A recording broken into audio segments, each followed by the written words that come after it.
Hello everyone, Darko 2012 here with Global Government News. And before I get started on this article, I just wanted to recommend to anyone who hasn't viewed any of my videos yet on the coverage of Haiti, the Haiti disaster slash tragedy, to check them out because I don't want to have to go through like my whole view on how what I believe is really going on down there. So I just, if you could, please just check out the other ones previous to this video.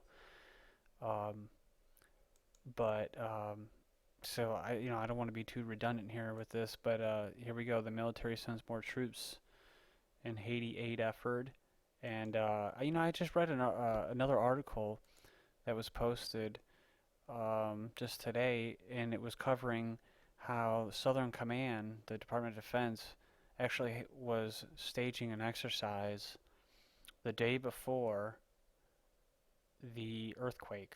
They were doing a training exercise.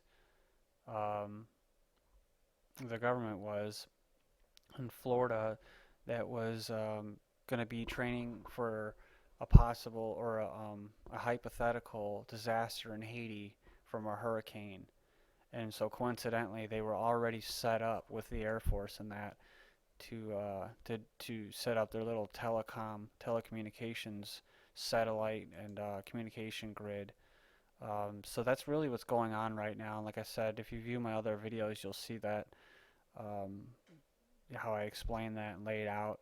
But just in brief, my belief is that the whole Haiti effort right now is all um, about foreign governments and security, and not security in the sense of protecting the people of Haiti, but setting up a police state type grid, updating and uplinking databases and testing systems, uh, and it's a good way to uh, allow the troops to just sit back and let these people battle it out for food and water and sit back and just watch them, uh, like the U.S. troops right now under the authority of Defense Secretary Gates. He said that basically the U.S. troops aren't going to engage and do anything, but I don't foresee that really happening. They're just saying that they're just going to sit back and let the Haitians, take care of it. But then at the same time, they're saying all the reports coming out is that they're not getting the food and the water and all that necessities because they haven't secured the area yet. And so here you'd say they're sending more troops. Um, and so we'll see if the food eventually gets to them almost a week after now this disaster. Um, but my take on it, my whole take on it, to sum this up, was that I think that they're just sitting back, allowing this to take place, all these riots and murders and stealing that's going on, so that the people and the world itself can call on the police state and the military to come in and start busting heads. Okay, because that's what people do when they don't have food, water, and necessities.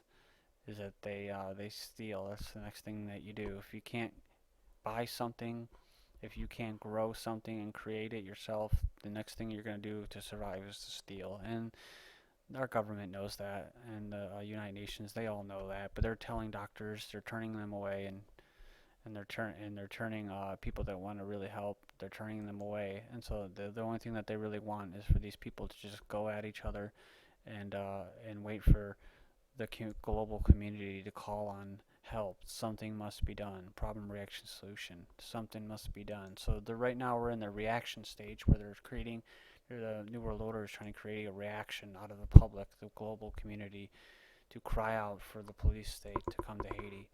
Meanwhile, what they're doing now, in the midst of all this confusion and panic and chaos, is they're setting up all these telecommunication systems and connecting them all together with satellites and drones, and it's kind of sad because they're actually doing right now, they're doing what I believe what is a dry run for what they're going to do inside the United States, where they're just letting um, um, circumstances play out.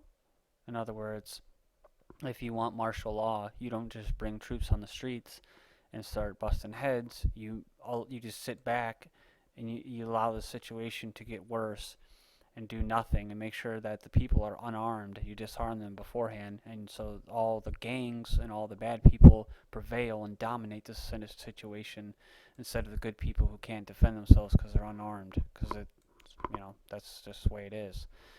So I believe this is what it's going to look like in the United States, where they just sit back and let us hurt each other and steal from each other, uh, and then we call on the troops to come in and take out the bad guys, and then so it makes them become the savior.